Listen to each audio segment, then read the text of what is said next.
தமிழக வெற்றிக் கழகத்தின் ஆலோசகராக செயல்படுவதிலிருந்து சிறிது காலம் ஓய்வெடுக்கப் போவதாக தேர்தல் வியூக வகுப்பாளர் பிரசாந்த் கிஷோர் தெரிவித்துள்ளார். இது தொடர்பான கூடுதல் தகவல்களை தருகிறார் எமது செய்தியாளர் மகேந்திரன். வணக்கம். முழு விவரங்கள் என்ன? தேர்தல் வியூக வகுப்பாளரும் ஜன்சுராஜ் கட்சியின் தலைவருமான பிரசாந்த் கிஷோர் தமிழக வெற்றி கழகத்தின் சிறப்பு ஆலோசகராக செயல்பட்டு வந்தார். தற்பொழுது அந்த சிறப்பு ஆலோசகராக செயல்படுவதிலிருந்து சிறிது காலம் ஓய்வு பெறப்போவதாக தெரிவித்திருக்கிறார். தனியார் செய்தித்தாள் ஒன்றிற்கு அவர் அளித்திருக்கக்கூடிய பேட்டியில் தற்போது பீகார் சட்டமன்ற தேர்தல் பணிகளில் மும்முரமாக செயல்பட்டு வருவதால் தமிழக வெற்றி கழகத்தின் ஆலோசகராக செயல்படுவதிலிருந்து ஓய்வெடுக்கப் போவதாகவும் இதன் நவம்பர் மாதத்திற்கு பிறகு விஜயின் ஆலோசகராக செயல்படுவது குறித்து முடிவெடுக்க இருப்பதாகவும் தெரிவித்திருக்கிறார்.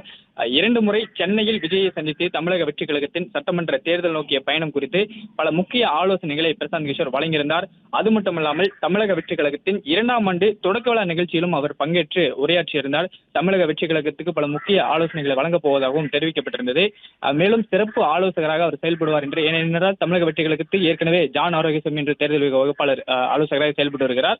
அது மட்டுமின்றி ஆதவர்ஜுன் தேர்தல் பிரச்சார மேலாண்மை பொதுச் செயலாளர் அவரும் ஆலோசகராக செயல்பட்டு வருகிறார். இந்நிலையில் சிறப்பு ஆலோசகராக பிரசாந்த் கிஷோர் செயல்படுவார் என்று தெரிவிக்கப்பட்டிருந்தது. இந்நிலையில்தான் அவர் தற்பொழுது அதிலிருந்து சிறிது காலம் ஓய்வெடுக்கப் போவதாகவும் பீகார் சட்டமன்ற தேர்தலை கவனிக்கப் போவதாகவும் நவம்பர் மாதத்திற்கு பிறகு சிறப்பு ஆலோசகராக தமிழக வெற்றி கழகத்திற்கு செயல்படுவது குறித்து முடிவெடுக்கப் போவதாகவும் தெரிவித்திருக்கிறார். பிளே ஸ்டோர் மற்றும் ஆப் ஸ்டோரில் இருந்து பாலிமர் செயலியை QR கோடு மூலம் பதிவிறக்கம் செய்யுங்கள். செய்திகளை உடனுக்குடன் பெறுங்கள்.